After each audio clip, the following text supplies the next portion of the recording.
Ponia Kazė, būsi tik tai. Vincai, ką tu čia veiki? Taigi laukiu, eisim bobą pupukult. Kokios tau pupos? Aš skubu į universitetą. Priėmimas prasidėjo į universitetą. Medardo Čoboto 3-ojo amžiaus universitetą. O ten mane paimtų tas Paims, universitetas. ten žinai, visko išmokina. Ir kompiuteriu naudotis. Aš žinai, kas yra kompiuteris. Aišku, kad nežinai. Žinau, kad sukčiai labai dabar prie tų kompiuterių. Va, ir sukčiai, ir dirbtinis intelektas, nedaug dievė nežinosi. Tai varom į tą universitetą.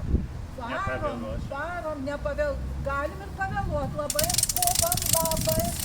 Nu, Kazė, sakyk, kad čia tas 3-ojo amžiaus universitetas. Taip, čiagi yra studentų 39 studentų.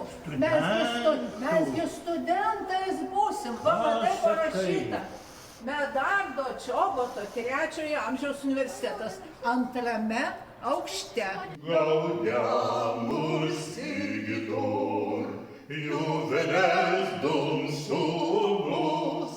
Gaudiamus Sigitor, juveles dum sumus.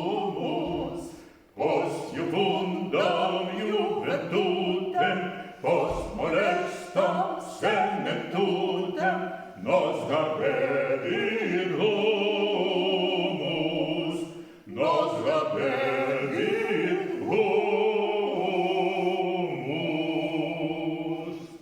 Štai mes ir Medardo Čoboto 3-ojo amžiaus universiteto karalystėje.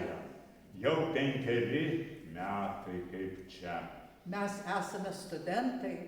Kiek čia visko galėjome išmokti?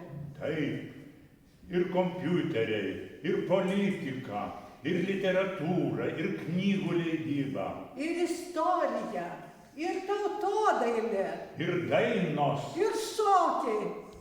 ko tik nesam įsisavinę.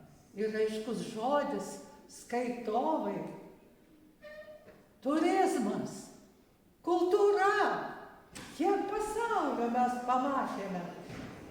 Taip, esam žinių valdovai. Taip, mes esame Medardo Čoboto 3-ojo amžiaus universiteto studentai, žinių valdovai.